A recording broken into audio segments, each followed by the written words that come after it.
Welcome to yet another episode.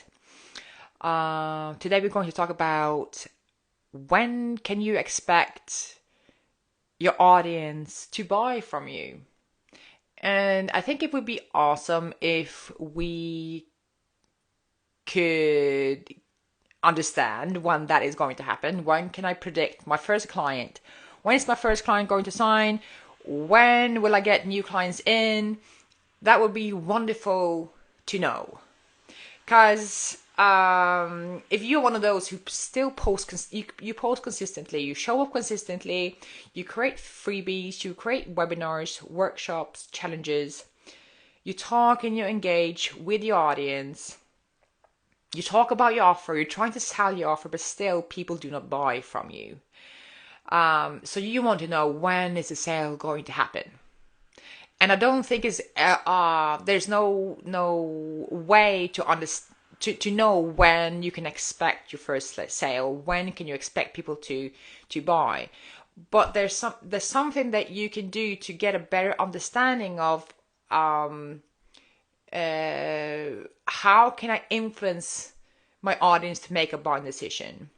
That's what we're going to talk about today, because what can influence your audience, how you can influence your audience to make a buy decision is to understand your audience's buying decision journey. And I think many people don't understand this concept. I think many of you do not know what a buying decision journey is and what influences that buying decision journey. And I don't know if I'm right, I'm wrong, but I think I'm right. Because so what is a buying decision journey, first and foremost? A buying decision journey can be easily explained as when a prospect discovers you, from that moment your prospect discovers you to when they make a buying decision. That's a buying decision journey. And the length of that buying decision journey depends on the complexity of the thing you are selling. So how complex is your solution? And how big of the investment is it? So the bigger the investment, the more complex it is, the longer the journey is. So you need to create and have a strategy for how can I make that buying decision journey shorter, and what will influence my audience to make a buying decision. Because if you are on a travel, you need to have a place to stay, right? Just an example. If you're traveling, you're looking for a place to stay. So you're looking for a hotel. Still, when you are looking for a house, you're still looking for a place to stay. But you're doing the buying decision journey is longer with a house than it is for a hotel when you go on a journey, even though that you're buying the same thing. Because when you're buying a house, there's more emotions that goes into it. You like the bigger the investment it is, so you do your research differently. There's things in that buying decision journey that will influence how you make a buying decision. But the buying decision journey is shorter for a hotel than it is for a house. So we have, like, just to talk about that. So as I said, the bigger the investment, the longer the journey. And that's what I mean by that. The buying decision journey is different for high ticket clients than it is for low ticket clients, because the investment is bigger. So you need to understand what influences. If I want to attract high ticket clients, I need to understand what influences high ticket clients to buy. And how can I shorten that journey? Because there's things that you can do to shorten the journey by understanding how that kind of audience, those kind of buyers make buying decisions. And I think one of the reasons why you struggle to close your first high ticket clients, or can't close high ticket clients consistently, is that you create content that is aimed for low ticket buyers and not understanding how high ticket clients observe content and how they're making buying decisions. Usually high ticket clients, they want to observe long form video content and need to understand the creator, you, the business owner, your values, what you stand for. Is this program the right program for me? What kind of solution are you solving here? They observe content differently. They're more sophisticated in the way they think. And also, they want more high touch from you, meaning that they want you to be available for them, for you to jump on a call if they have questions around your program. So if you're not, first of all, willing to create content that influences how they make buying decisions, and you also refuse to jump on a call with them, you make it difficult for them to actually approach you, because all you do is talking through bots, or like making it difficult for them to have a personal conversation with you. You will have trouble also to close those kind of clients, because they think differently, they observe things differently, they are not public engagers, they don't comment on your post, leaving comments on your videos. They like to observe content quietly in the living room, listening to what you say. And they want to have personal contact with you. I have a form that I send out to my clients when they enroll into my program, where I ask about like what influenced them to make a buying decision journey.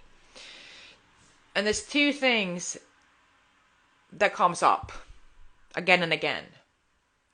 It's the sales call, where they got on a phone call with me explaining more of the program, reassuring that whether or not this program was the right fit for them, and also the long form video content, where they got an understanding of who I was, what kind of values I had,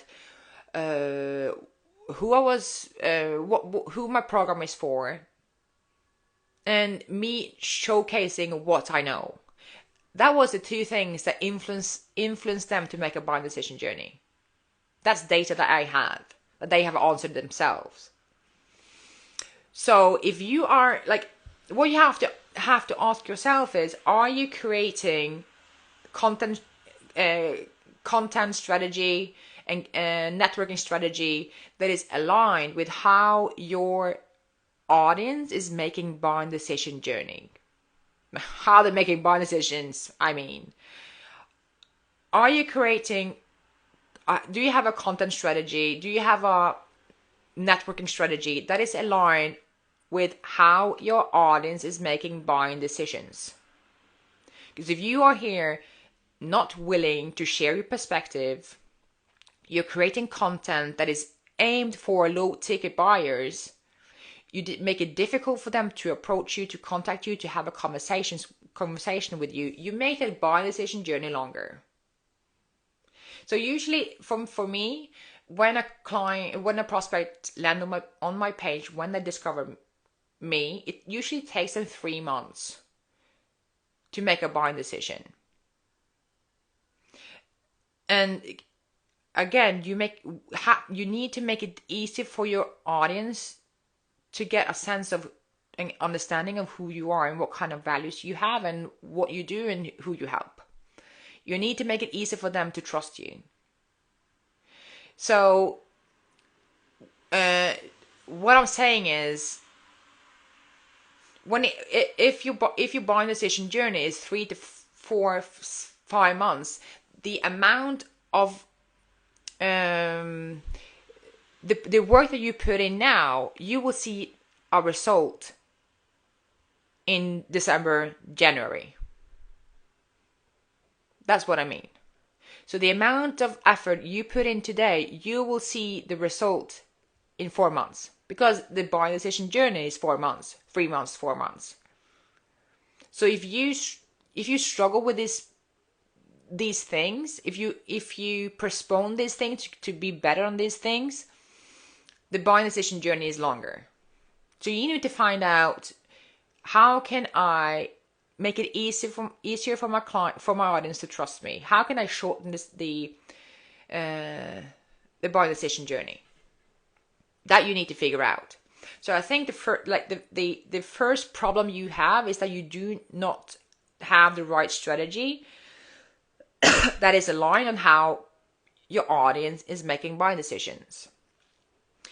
The second thing is that I think that you're talking to the wrong type of clients, the wrong type of audience.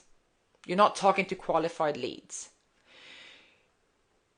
because you are not 100% sure about who you're trying to attract. You're not sure about, because many people, they have a low ticket offer, mid ticket offer, and a high ticket offer. So when these three segment groups observe content differently, you will attract different kind of buyers that consume content differently and wants a different kind of approach and contact with you. So I think that you do not know who you're talking to. You network with the wrong type of clients, the wrong type of audience. Because what I focus on in the Elite program is that you need to understand who you're trying to attract, so you can effectively network with the right type of segments. The segment group that is the ideal client that is best suited for your offer. Because if you attract just a bunch of randoms, you have no idea, you don't know where to look for patterns to understand and have knowledge about why they followed you in the first place and what brings them value. So because you know that you have to network with somebody, so you network with people, but there's a bunch of different kind of people wanting different results. So I also think that you spend time networking with unqualified leads. Your messaging is not aligned with the people you're trying to attract. Because you want to attract high ticket clients, but all you get are people who are not willing to spend a high ticket price in working with you. So you need to understand, what kind of language do I need to speak to attract the qualified leads to me? And the first step is to understand what kind of segment group I'm talking to. So if you do not know that, it would be difficult to understand how long is my audience's buying decision journey, and what influences that buying decision journey. Because a low ticket client observe content differently. They are not that reliant on having personal contact with you, but a high ticket client does, and they observe content differently. So if you are here speaking a language and having a message that is made for low ticket clients, you show up offering absolutely zero value. You only do is lip syncing reels, dancing reels, not giving any deep information, deep value about what you're offering. You will have a trouble shorten the sales process. And I see that is a big, not, I won't say it's a problem, because people buy with webinars, but like in my program, I don't teach webinars. I teach you how to attract qualified leads to you without webinars, challenges, paid advertising, and stuff like that. And the reason why we're able to do that is because we are very specific about who we're talking to and who we want to attract. And from the moment the client lands on our social media page, we are in total control of what they see and what will influence them to make a buying decision. And what I see many people are doing in the industry, and it probably helps, it works for some people, but this is how I think differently. When a prospect lands on my page, they have so much information, so much information to consume. So you can see, like, you can take all my live sessions as webinars. And I'm just going to, maybe I'm going to draw.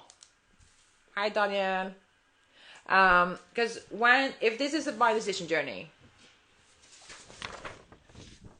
if this is a buy decision journey, so when a prospect lands here,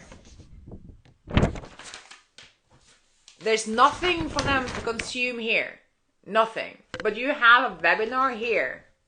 But they have nothing to consume here. And then they just have to register for the webinar, and this is where you put all the information. Everything about your offer, everything about who you're talking to, like who the program is for. But here, you just have generic content that speaks to nobody. You pointing, you doing lip syncing, you doing dancing, whatever. The difference between how we do the content is that when a person lands on the page here, we have all this information, long form video content, long form video content, long form video content. Everything here is long form video content that will influence how they make a buying decision. So every objection I talk about here. So when they contact me, they have seen what they need to see. And they are ready to make a buying decision. Instead of having no value here, a webinar, and then you need to spend the amount here to try to close them. But that's the difference. So you need to understand what influences your client, your audience to make a buying decision. Understand there's a difference between how a low ticket client observe content and how they want to have contact with you. Because there's a difference between low ticket and high ticket. They're more sophisticated in the way they think, and they observe content differently than low ticket. So, how you can get a better understanding of when people will buy from you is when you understand how to influence the buying decision journey of your audience. That is the key.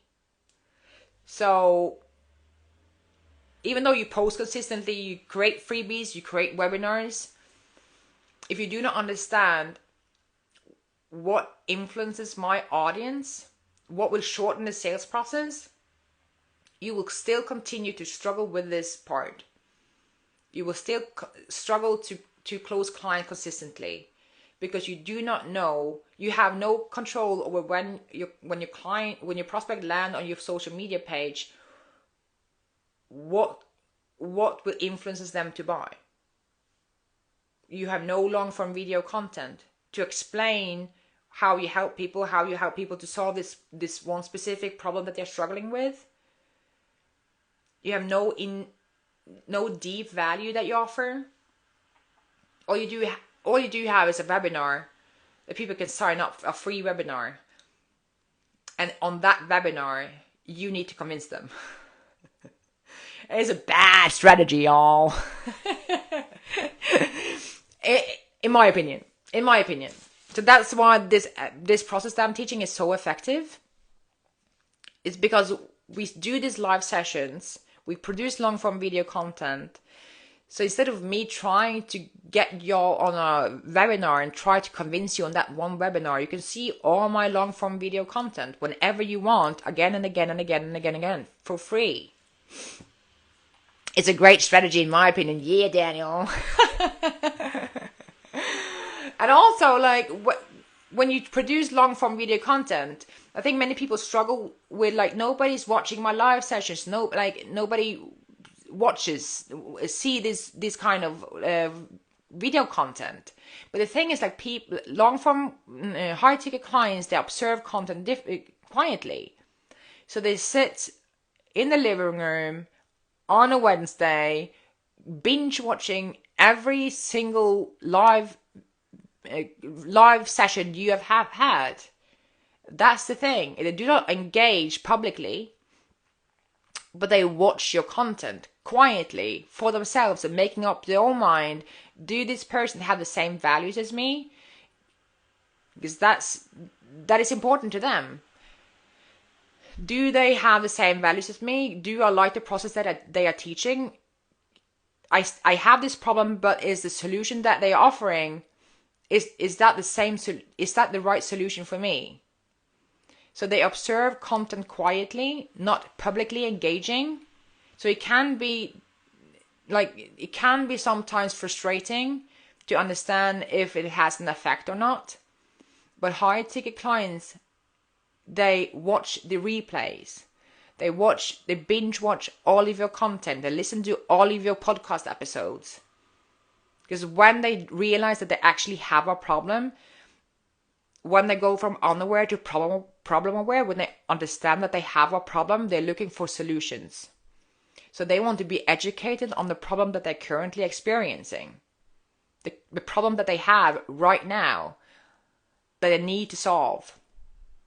So they want to listen to your perspective on that specific problem that they are struggling with. So that's the thing. So for hard ticket clients, how I've learned how to make buying decisions, and I have data on this because I have clients submit forms when they have enrolled into my program. They have told me what influences their buying decision, and it's long form video content, and it's the sales call. The call that I have when they have reached out to me and shown interest in my program. That's the two things that influence them to make a buying decision. And they have watched my long form video content, binge watch it more than 5 times. That means that they go back and forth to my long form video content. They see it more than 5 times before they make a buying decision. They don't show up to my live sessions, but they see the replay.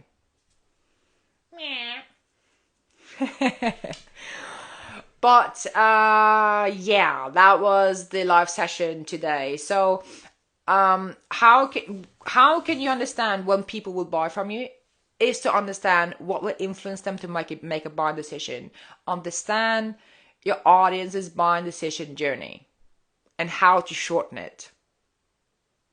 That's the key. That's the key.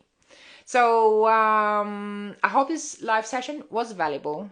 If you're watching in replay, let me know that if you're watching this in replay, and I will see you next Thursday. Peace out.